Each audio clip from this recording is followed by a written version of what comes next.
Assalamualaikum warahmatullahi wabarakatuh.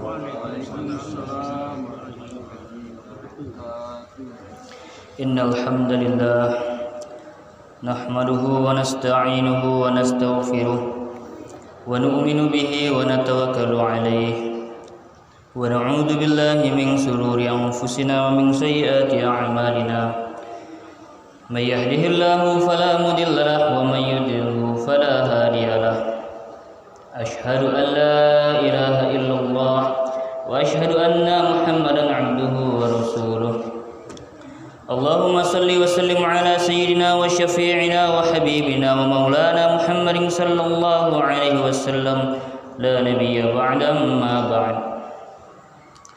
Faqad qala Allah ta'ala fi kitabihil karim: Man 'amila salihan min dzakarin aw untha wa huwa mu'min fala nuhyiyannahu hayatan thayyibah. Wa qala Nabi sallallahu alaihi wasallam: Man ahya sunnati faqad ahabbani wa man ahabbani kana ma'iya fil jannah. Sadaqallahu azim wa sadaqa Nabi Rasulul Karim wa nahnu ala dzalika minasyahidin wasyakirin walhamdulillahi rabbil alamin. Alhamdulillah, bapak-bapak, ibu-ibu, jemaah salat maghrib yang dimuliakan Allah Subhanahu wa taala. Lagi dan lagi bersyukur kita kepada Allah Subhanahu wa taala. Allah Subhanahu wa taala masih berikan kita begitu banyak nikmat-nikmatnya. Di antara nikmat yang banyak yang Allah taala berikan saat ini salah satu di antaranya nikmat kesehatan dan kesempatan. Dengan adanya nikmat kesehatan dan kesempatan dari Allah Ta'ala, itulah sehingga kita bisa berkumpul di tempat yang mulia, di tempat yang paling dicintai Allah Ta'ala, di tempat sebaik-baik tempat di permukaan bumi. Di mana itu? Di masjid. Yang mana masjid itu dikecian Baitullah, rumahnya Allah. Maka barang siapa yang mendatangi rumah Allah itu adalah tamu-tamunya Allah. Siapa-siapa yang menjadi tamu-tamunya Allah, pasti dan pasti Allah Ta'ala akan muliakan ini. Kalau kita datang ke rumah saudara Pak, payah bersilaturahmi ke rumah saudara kita, menjadi tamu gitu, maka kita akan dimuliakan di tamu, ada tuan rumah tadi. Begitu juga kalau ada tamu datang ke rumah awak, Assalamualaikum, waalaikumsalam. Oh, silakan masuk Pak. Ya kan? Silakan duduk Pak. Bahagia teh, keluar biskuit, gorengan segala macamnya. Dimuliakan. Apalagi kita datang ke rumah Allah, mendatangi masjid Allah, ke rumah Allah, menjadi tamunya Allah, sudah pasti Allah Subhanahu wa taala akan muliakan kita. Tapi dengan catatan, awak pergi ke rumah Allah untuk ibadah kepada Allah Subhanahu wa taala. Sebagai tanda bukti iman kita kepada Allah Subhanahu wa taala. Innama ya'muru masajidallah man amana billahi wal yaumil akhir. Sesungguhnya orang-orang yang beriman kepada Allah, sesungguhnya orang-orang yang memakmurkan masjid-masjid Allah, dialah orang yang beriman kepada Allah dan hari akhir. Awak pai ke rumah Allah, menjadi tamunya Allah untuk ibadah kepada Allah, maka Allah Ta'ala pasti akan muliakan awak.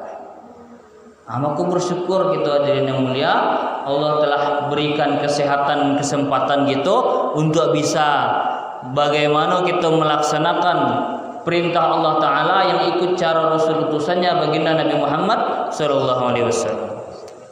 Baru saja kita melaksanakan sholat maghrib berjamaah, Bu. Sholat maghrib itu perintah Allah, berjamaah itu cara yang diajarkan baginda Rasulullah sallallahu alaihi wasallam. Maka hadirin yang mulia, banyak-banyak kita bersyukur kepada Allah Subhanahu wa taala. Salawat dan salam kita hadiahkan kepada Rasul terakhir, khataman nabiyyin, Sayyidul Anbiya wal Mursalin, pemimpinnya para nabi dan rasul.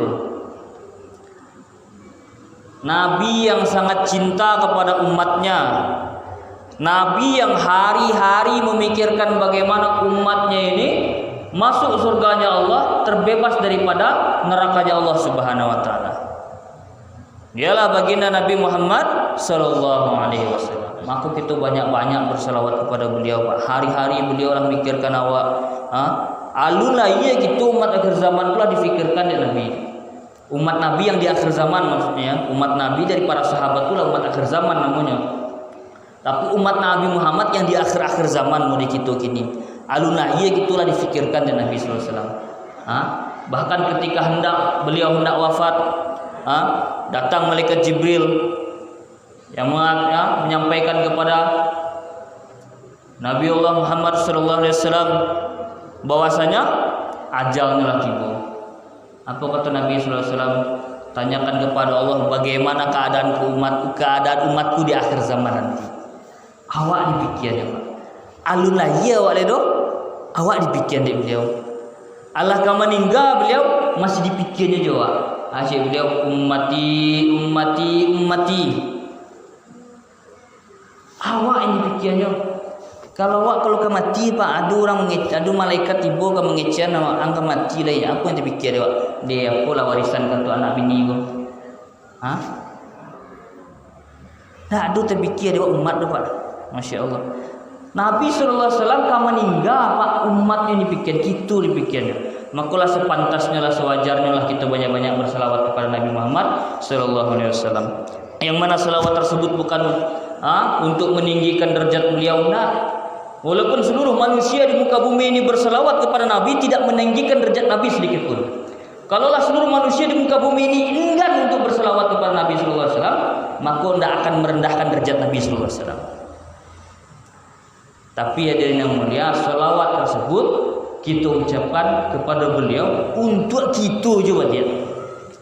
Semakin banyak kita berselawat, semoga nanti di padang dia di padang mahsyar nanti, ya kan, di hari akhir nanti, Nabi sallallahu alaihi wasallam memberikan syafaatnya kepada kita. Amin. Maka hadirin yang mulia Allah Subhanahu wa taala, tadi bakatu Pak Haji Tamsil tadi, kita ikut tausiah pembicaraan pentingnya iman dan amal soleh. Ambo sebetulnya bukan ustad Pak, wak baraja aja baru. Aku pernah mau nyerang baraja Pak. Kalau utuh tuh dimerik di situ kan belajar. Kalau terlanggar-langgar lampu merah tidak bilang polisi Pak. Gitu aja ambo kalau ada salah-salah dan berangan Pak, tapi ditunjukkan. Maka dengan mulia Allah Subhanahu wa taala, perkara yang terpenting dalam kehidupan kita ini adalah perkara iman. Perkara yang paling penting dalam kehidupan kita adalah perkara iman. Karena iman itulah dasar daripada keselamatan kehidupan kita dari dunia sampai akhirat kelak. Kalaulah manusia ada iman dalam hatinya, maka kehidupannya akan baik dunia dan akhirat. Kalau orang beriman Pak, Bu, apapun yang terjadi dalam kehidupannya, nya senang saja, bahagia saja. Kuncinya ada iman. Kalau orang beriman, Allah bahagia sakit, senang ya Pak. Orang beriman Allah bahagia sehat, senang ya. Bagus senang dia bahagia sakit. Lajane sakit, kecenya senang. Tapi kalau orang beriman dia merasakan sakit, kehidupannya tuh baik bagi dia. Kenapa? Karena dia yang mulia. Dengan sakitnya itu Nabi sallallahu alaihi wasallam janjikan kepada orang-orang yang beriman ketika dia sakit, sabar dia menghadapi sakitnya, ikhlas dia dengan ketetapan yang Allah Taala berikan, maka sakitnya itu penggugur dosa-dosanya. Elok juga. Orang beriman Allah kasih sehat, baik juga. Dengan kesehatannya tadi, dia akan lebih bersemangat dalam ibadah kepada Allah Taala. Orang beriman dikasih harta yang banyak oleh Allah Subhanahu wa taala, suatu kebaikan kehidupan dia. Dengan hartanya yang banyak tadi, karena ada iman dalam hatinya, maka dia akan lebih banyak dalam bersedekah. Akan lebih banyak dalam bersedekah, dibangunnya pesantren, dibangunnya rumah tahfiz, dibangunnya masjid, dibangunnya pondok panti asuhan dan segala macamnya. Digunakan hartanya untuk fisabilillah, untuk memperjuangkan agama Allah Ta'ala. Tapi kalau orang beriman Allah berikan miskin, kehidupannya pun baik. Kehidupannya pun baik. Karena hadirin yang mulia, Nabi sallallahu alaihi wasallam janjikan, orang-orang beriman dari orang-orang miskin, yang orang-orang beriman yang dari kalangan orang miskin akan masuk surga 500 tahun lebih dulu daripada orang-orang yang kaya. Masya Allah. Bahkan Nabi sallallahu alaihi wasallam berdoa, Pak. Ikul doaku, doa Nabi ku sunnah daripada Nabi sallallahu alaihi wasallam. Tapi banyak orang tak tahu mengamalkannya. Benar. Apa kecik Nabi sallallahu alaihi wasallam? Ya Allah, hidupkan aku dalam keadaan miskin, matikan aku dalam keadaan miskin, dan kumpulkan aku bersama orang-orang miskin. Indah adu yang tahu mendoakan, Pak. Tahu doa, ya Allah jadikan aku orang miskin. Nabi itu doanya. Kenapa? Karena orang miskin ini nanti 500 tahun lebih dulu masuk surga daripada orang kaya. Karena harta yang banyak orang kaya tadi akan dihisap, harta yang halal dihisap, harta yang haram diazab. Maka adanya mulia Allah Subhanahu wa taala apabila manusia beriman kebahagiaan sedaya kehidupan. Kayu bahagia, miskin bahagia, sakit bahagia, senang bahagia. Asalkan ada iman yang sempurna kepada Allah Subhanahu wa taala. Iman yang sempurna aku adalah yang mulia, iman yang tidak tercampuri oleh kesyirikan-kesyirikan, iman yang tidak tercampuri oleh kesan-kesan kepada selain Allah Subhanahu wa taala. Tidak ada kesan kepada selain Allah. Yang kadang hanya Allah dan lain ketik. Yang berkuasa hanya Allah, yang lain tak bisa memberi kuasa. Yang hebat hanya Allah, yang lain tak ada yang hebat. Bagaimana dalam hatinya hanya ada Allah. Hanya ada Allah. Hati gue ibarat singgasana. Kalau dalam singgasana rajo, Pak, ada rajo. Tuan Raja silahkan duduk di singgasana, sudah ada monyet yang menunggu. Maaf perasaan rajo. Silahkan Tuan Raja duduk di singgasana, sudah ada monyet yang menunggu. Atau rajo tidak akan duduk. Tersinggung monyet tadi. Apa rajo tadi? Kenapa masuk raja mau disandingkan dengan monyet? Maaf kata. Begitu juga Allah Subhanahu wa taala. Allah taala tidak mau dalam hati kita ini ada selain Allah Subhanahu wa taala. Adu kesan kepada selain Allah, maka Allah taala tidak akan mau. Kebesaran Allah, bagaimana kebesaran Allah akan masuk ke hati kita sedangkan dalam hati kita masih ada kebesaran selain Allah.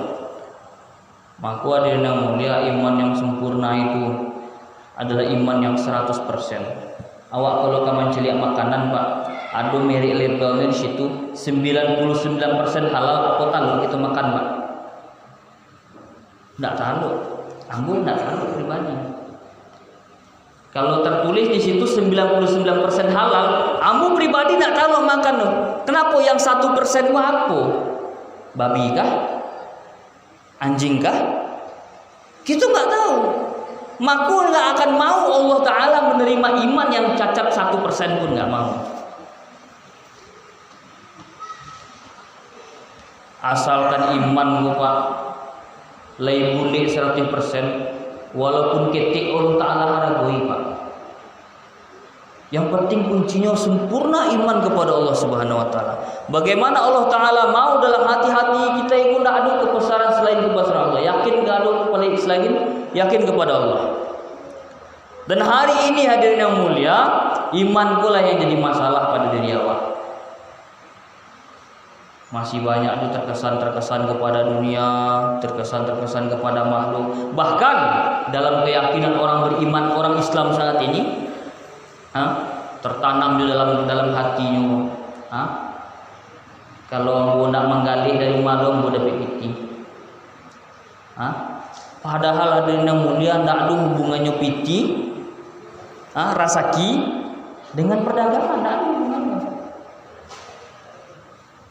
Kata ulama hadirin yang mulia, kalau dalam hati orang Islam masih meyakini dengan dagangnya lah ini dapat rasaki, dengan karajonya lah dapat rasaki, dengan pertaniannya ini dapat rasaki, Kata ulama, iman yang seperti itu tuh iman masih rusak dia.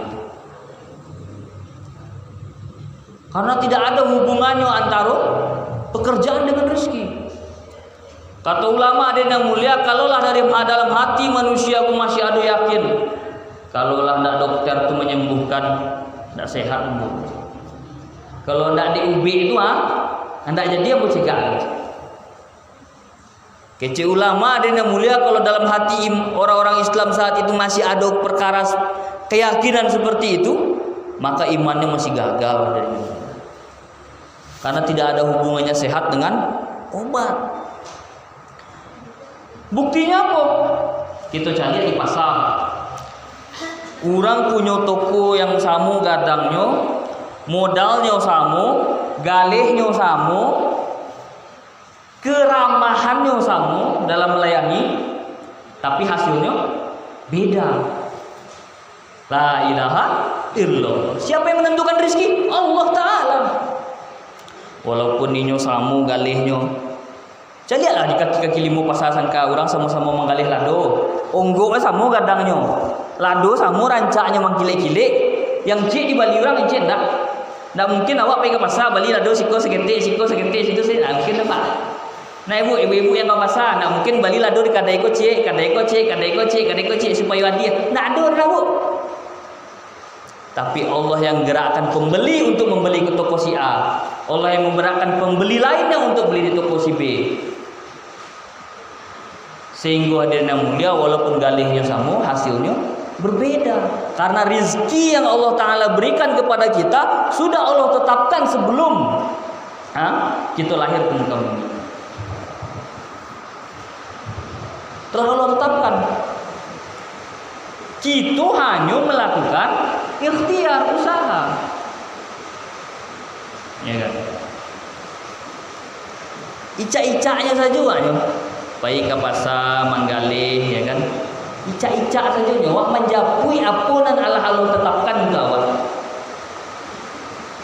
Barang ketetapan yang Allah berjanjikan, segitulah yang kita dapat. Oh awak baru B ke situ. Kalau nak di dokter tu nak sehat, nak ada hubungannya hadirin yang mulia. Ada sebuah contoh, ada dua orang mempunyai penyakit yang sama. Ada masalah sakit yang sama. Sakitnya sama, umurannya sama. Pergi ke rumah sakit yang sama, ditangani dokter yang sama. Dia ada ubik dan sama dengan dosis yang sama. Yang cik sehat, yang cik meninggal dunia. Siapa yang menyembuhkan? Allah Ta'ala. Yang mematikan orang tadi? Allah Ta'ala. Tidak ada hubungannya dokter dengan kesehatan, tidak ada hubungannya obat dengan kesehatan. La ilaha illallah. Tapi kalau gitu Pak, berarti tidak usah pergi maubik, tidak usah pergi manggalih, tidak usah pergi ke sawah kaladang.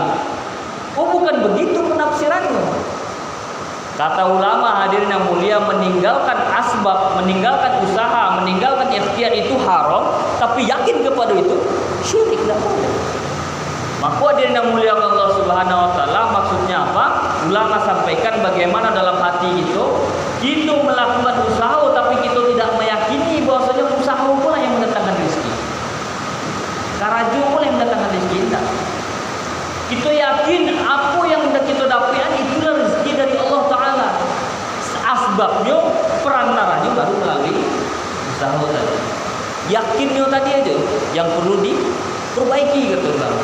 Kalau iman kita sudah sempurna kepada Allah Subhanahu wa taala, tidak ada yakin lagi kepada obat, tidak ada yakin lagi kepada asbab-asbab duniawi, ya kan? Enggak ada yakin kepada makhluk, tidak ada yakin kepada selain Allah, tidak ada keyakinan kehebatan selain Allah. Yang kita yakini hanya Allah, yang hebat hanya Allah.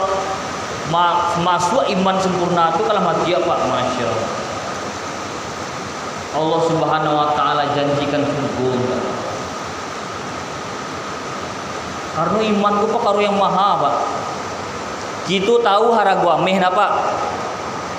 Harago intan berlian Pak tahu, harago lado ibu-ibu tahu. Kalau apa-apa sebagian lain tahu, sebagian lain enggak, Pak. Harago bareh banyak betul yang tahu. Tapi harago iman ditanya kita banyak tak tahu. Iman ku perkara yang mahal, Pak. Sehinggonya hari-hari jin setan laknatullah alaih berusaha untuk menciluk daripada iman awak. Indak anak gadis awak diciluk ada, Pak. Indak bini awak rancak diciluk dari setan jin laknatullah alaih orang. Indak piti awak nak diciluknya tu. Indak ameh kadang ibu-ibu nak diciluk dari setan jin laknatullah alaih orang ibu. Tapi apa yang diciluknya? Iman awak. Hari-hari setan laknatullah alaih berusaha untuk bagaimana iman kita dirusak kepada Allah. Itu tadi, ya kan? Dengan benda-benda dunia tadi, ya kan? Dengan kesan-kesan kepada dunia tadi. Padahal Allah Ta'ala tak dia. Bahkan Allah Ta'ala telah katakan melalui lisan baginda Nabi Sallallahu Alaihi Wasallam. Apa kata Nabi Sallallahu Alaihi Wasallam? Dunia itu tidak lebih berharga daripada sebelah sayap nyamuk. Apa kata Nabi Sallallahu Alaihi Wasallam? Kalaulah dunia ini lebih berharga daripada sebelah sayap nyamuk, sabalah sayuk nyamuk, bu. Indah dua balang dan sepasang tu sabalah saja. Kalau dunia aku lebih berharga pada sabalah sayuk nyamuk aku lain, maka Allah tidak akan berikan rizki kepada orang kafir walaupun setetes air. Setetes, Pak, bu, tak sadagu ado, setetes. Indak kau Allah hadiah kurang kafir. Kalau dunia aku lebih barago pada sabalah sayuk nyamuk. Kalau kasih asa utuh masih ada haragonya, Pak. Tapi kalau sayur nyamuk asa utuh aku no, Pak. Nak ada gunanya loh. Apa lagi cuman sabalah. Tapi itulah perkara iman kepada dia. Hari-hari diusahakan oleh syaitan akan diciluknya. Karena apa? Karena iman itu mahal. Berapa harga iman? Berapa harga iman, Pak? Kata Nabi sallallahu alaihi wasallam dalam potongan mafhum hadis, sekecil-kecilnya iman, walaupun sebesar zarrah, sebesar debu, itu Allah Ta'ala akan hargai dengan surga yang luasnya 10 kali lipat dunia. Kalau ameh sagadang debu, tak ada haragonya. Baik toko ameh apalah salah satu toko ameh sangka itulah kita coba kan. Bu, Pak, awak kan menjual ameh. Mana amehnya puan? Mana? Celiak pakai mikroskop. Oh, you ketik mana sagadang kabui, sagadang kasiak ketik. Maka nak ada haragonya tu. Ambu kan menjual intan berlian ai. Manyonya celiak pakai mikroskop, diceliak di gadangan, oh baru nampak ketik segadang debu. Nak ada haragonya tu. Tapi iman segadang debu tadi, segadang darah tadi, Allah hargai dengan surga yang luasnya 10 kali lipat dunia. Allah. Sayang Allah tahu, Pak. Kau orang beriman, Pak. Dengan catatan iman yang sempurna kepada Allah Ta'ala. Sehingga hadirin yang mulia, iman yang sempurna ini terpancar dari amal-amal kita. Sehingga hadirin yang mulia, kalau kita beramal, beriman kepada Allah akan terpancar daripada amal-amal soleh kita. Sehingganya hadirin yang mulia, barulah kehidupan kita ini menjadi baik. Apa dalam ayat yang dibacakan di awal tadi, man 'amila sholihan min dzakarin aw untha wa huwa mu'min falanuhyiyanahu hayatan thayyibah. Barang siapa yang beramal soleh, baik dia laki-laki maupun wanita, dan dia ada iman dalam hatinya, maka Allah Subhanahu wa taala akan berikan kehidupan yang baik kepadanya. Kehidupan yang baik itu tidak Allah letakkan dalam harta, pangkat, jabatan, tidak. Allah Ta'ala berikan kehidupan yang baik apabila manusia ada iman yang sempurna, beramal ikut cara baginda Rasulullah Sallallahu Alaihi Wasallam. Itu maha adilnya Allah, Pak, Bu. Kalau Allah tidak adil, Bu, kalau Allah tidak adil, diletakkan kebahagiaan dalam harta. Orang nanda baratu, apa banyak? Tidak bahagia idenya. Lapan-lapan tunggang tunggi subuh zuhur asar maghrib isya. Tapi nak dukip yang nyuruh, tidak bahagia hidupnya, tidak adil Allah. Allah tidak letakkan kebahagiaan dalam pangkat jabatan. Kalaulah pangkat jabatan yang baik kayu, ibu Fir'aun pun lebih bahagia, lebih berbahagia daripada awak deh.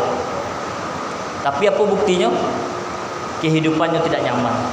Allah datangkan mimpi akan lahir satu bayi yang dari Bani Israel yang akan menghancurkan kerajaannya. Mimpi saja baru alu lahir bayi Nabi Isa go lai. Mimpi saja baru tibo alas susah hidupnya.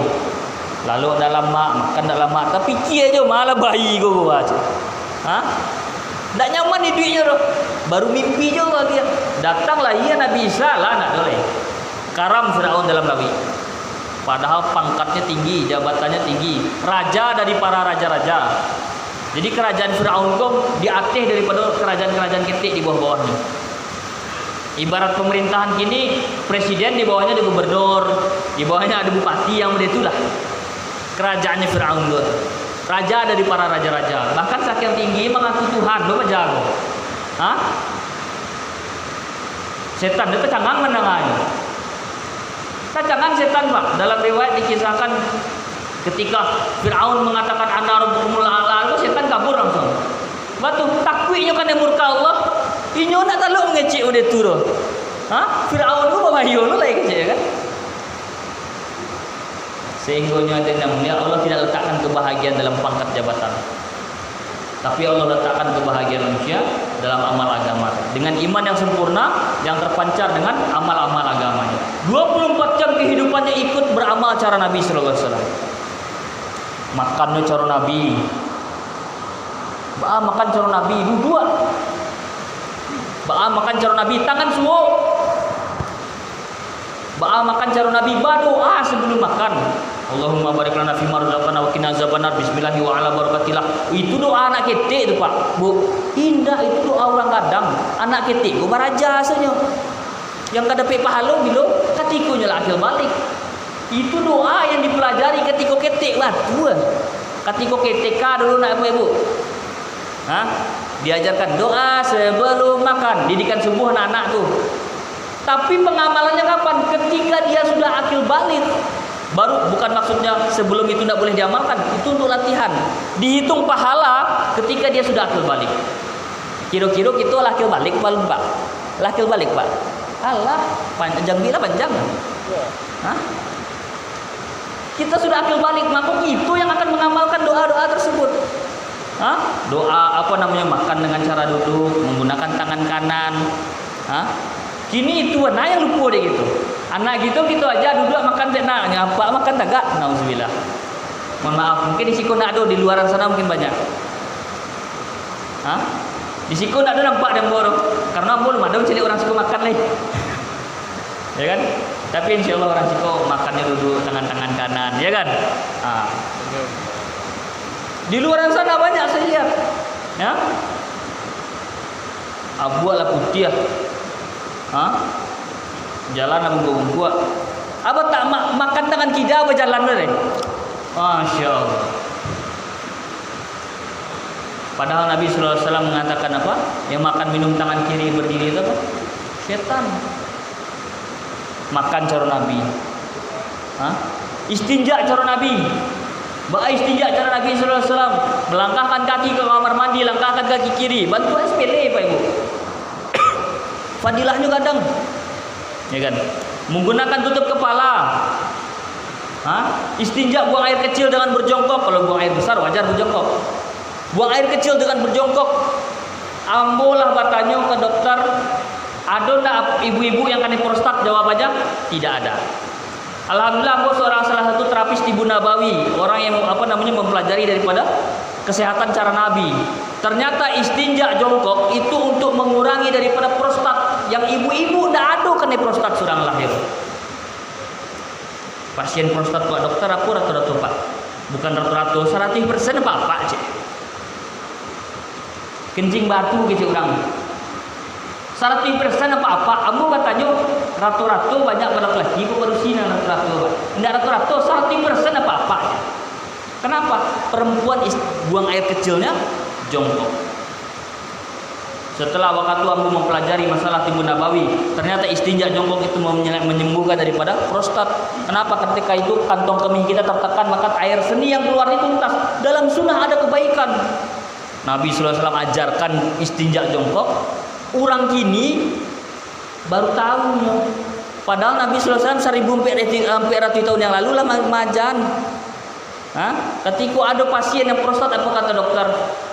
Salah satu saya pernah menemui seorang dokter di Lampung waktu saya masih tinggal di Lampung. Jadi kata dokter tersebut menyarankan ke setiap pasien-pasien yang kena prostat untuk buang air kecil jongkok. Dokter mengajarkan. Padahal Nabi SAW 1400 tahun lah majan Pak, Bu. Tapi tidak teramalkan.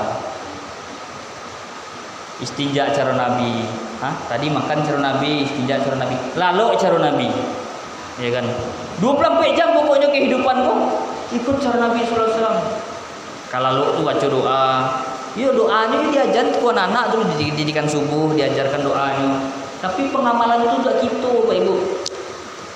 Maka setelah 24 jam kehidupan kita ikut cara Nabi, makan cara Nabi, tidur cara Nabi, istinja cara Nabi, berpakaian pun ikut cara Nabi sallallahu alaihi wasallam. Berpakaian ikut cara Nabi sallallahu alaihi wasallam. Ambo pernah dikecen di orang Pak, pakai sorban ku dikeceknya ku budaya Arab. Ambo calian piti 5.000 lamu Pak. Gambarnya situ tuan ku Imam Bonjol, ambo tanya, "Itu orang Arab, orang awak kau aja?" Orang Arab atau orang awak? Orang awak. Pakai sorban kadang, pakai janggut, pakai jubah. Dalam satu jenggot ini kata ulama, fadilahnya dalam satu helai jenggot ini, membawa satu pahala, satu hasanah. Itu pahala janggut itu dapat putih, Pak. Mau dia Pak agak janggut Pak. Tidak butuh putih pahala Pak. Kalau pahala ke kamar mandi ketika kita ke kamar mandi saja. Tapi kalau pahala jangwi lalu dipakai ke kamar mandi dipakai, sedang menggalih dipakai, sedang karajo dipakai. Aku pernah Pak tanggan jangwi ketika kamar mandi. Tidak pernah. Beko pasang lihat. Tidak ada ceritanya loh. Maka pahala jangwi itu mengalir dari itu. Allah.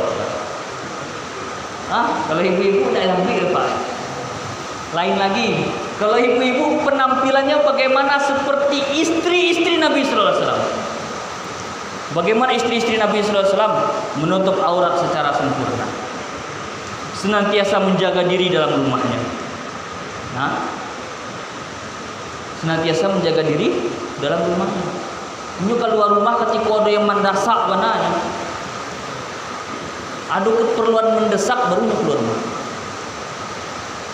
Itu istri-istri Nabi sallallahu alaihi wasallam, Bu. Kalau kini, kamu tahulah itu. Allahu Akbar. Maka dari yang mulia Allah Subhanahu wa taala, masyaallah waktu singkat. Dengan kita beramal cara Nabi sallallahu alaihi wasallam, seluruh kehidupan kita, ibadah kita cara Nabi, gaya hidup kita cara Nabi sallallahu alaihi wasallam, ya kan? Itulah amal yang soleh, terutama perkara salat. Terutama perkara salat. Bahas salat Nabi sallallahu alaihi wasallam itu senantiasa di awal waktu berjamaah di masjid. Senantiasa di awal waktu berjamaah di masjid. Tidak ada satu pernah mendengar satu riwayat pun yang Nabi sallallahu alaihi wasallam salat fardu di rumah. Kalau salat sunnah, banyak di rumah. Kalau salat fardu belum pernah ambo dengar. Walaupun ada ambo raso dikit di hadis-hadis maulud pun ada sebut Rasul. Karena bahkan Nabi sallallahu alaihi wasallam ketika mau wafat, salat terakhir beliau itu salat subuh. Beliau hendak taluk tagak lagi, masih berjamaah jadi masjid lagi. Abu Bakar jadi imam, beliau jadi makmum. Bagaimana salat kita? Apabila iman kita sempurna tadi Pak Ibu, salat kita ini bisa tercapai daripada maksud dan tujuan salat. Inna salata tanha 'anil fahsya'i wal munkar. Salatku bisa menyelesaikan daripada perkara mencegah kita daripada perbuatan keji dan munkar. Ini ada orang ala solat tapi mencilok nyolai solat tapi nyebam nyolai solat tapi mabuk nyolai solat tapi pacaran masih jalan Kenapa perbuatan keji dan munkar masih terlaksana? Karena solatnya belum sempurna, belum tercapai solat khusyuk wal khusyu. Sehingga dari yang mulia Allah Subhanahu wa taala perlu kita belajar memperbaiki kualitas solat kita. Kita datangilah ulama, bertanya ke ulama, baca runya perbaiki solat ko, mulai perbaiki solat itu banyak apa? Mulai dari istinjanya, wudunya, bacaannya, gerakannya, belajar menghadirkan kebesaran Allah ketika kita sedang solat. Maka kita beraja agama bos ya, kau ulama, datangi ulama. Kini kita kan mendatangi ulama, mengundang ulama, tapi kita lupa ilmu itu berkah dengan pengorbanan. Datangi ilmu ini dengan pengorbanan, berkahnya ilmu ini dengan pengorbanan. Kita mendatangi ulama. Kalau ustadz didatangkan ke siku ini ceramah saja, tapi masalah masail, masalah fikih kita datangi ulama. Kita mendatangi kepada ulama, bertanya ke ulama, baraja. Barang siapa yang memudahkan langkah kakinya untuk menuntut ilmu, maka Allah memudahkan langkah kakinya menuju surga. Wa mudahkan langkah kaki untuk menuntut ilmu, Allah mudahkan langkah kakinya menuju surga. Ampu lagu gaya baru kamu datangi menuntut ilmu. Tidak masalah, lupai ke ulama, ada ulama sih kok. Datangi, minta nasihat, minta belajar bagaimana memperbaiki kualitas sholat. Ya kan? Ampu belum perbaiki lo, ampu belum sempurna lo sholat ampu, tapi ampu masih beraja dulu. Ya kan? Kemudian bagaimana kita sibukkan diri kita dengan zikrullah, sehingga dengan ilmu yang kita miliki, dengan kita sandarkan kepada Allah, kita lisan kita hari-hari membicarakan kebesaran Allah, terbuah daripada akhlak yang baik. Sehingga kita dengan akhlak yang baik tadi hadirin mulia, sangat nyaman di dewa, bersama tetangga, dengan kawan-kawan kita, tidak ada perselisihan, pertikaian. Dan yang pasti dan yang mulia, dengan iman yang sempurna tadi, selain daripada akhlak yang baik yang akan muncul dari diri kita, yang terpenting adalah bagaimana kita bisa berusaha untuk ikhlas. Kalau iman sempurna, ikhlas itu akan muncul, Pak. Karena dengan keikhlasan itulah amal yang sedikit itu akan cukup. Walaupun seketik amal tapi ikhlas cukup, Pak. Walaupun amal banyak ada ikhlas, tapi Allah hanya menerima amal yang didasari dengan ikhlas. Maka dari yang mulia untuk perbaiki iman, kata Nabi sallallahu alaihi wasallam, kuncinya dengan dakwah. Al-imanu ya'ti bi dakwah, imannya akan wujud dengan dakwah. Maka dari yang mulia, tidak ada cara lain. Nabi sallallahu alaihi wasallam telah ajarkan bagaimana 13 tahun Nabi sallallahu alaihi wasallam mendakwahkan ini agama di kota Makkah, 10 tahun di Madinah, 23 tahun untuk perkara iman, memperbaiki iman ini dengan dakwah. Tinggalkan kota Makkah, pergi hijrah ke Madinah. Tinggalkan kota Makkah, pergi ke Taif, pergi ke Habasyah, hijrah terus untuk dakwah. Bagaimana mengajak, mengenalkan manusia kepada Allah, mengingatkan manusia kepada Allah. Dengan dakwah hari-hari kita bicara kebesaran Allah, maka kebesaran Allah akan masuk ke hati kita. Hari-hari kita pikirnya dunia, yang otak dunia. Kalau lo otak pikirnya dunia, sampai mimpi pun mimpi dunia. Nauzubillah. Tapi kalau hari-hari kita bicara kebesaran Allah, kita sampaikan kebesaran Allah kepada saudara-saudara kita, kehebatan Allah kepada saudara-saudara kita. Kita ingatkan dia kepada Allah, kita ajaknya untuk taat kepada Allah, ajak orang ke masjid, ajak orang untuk taat kepada Allah, maka insya Allah kebesaran Allah tadi akan masuk ke dalam hati kita.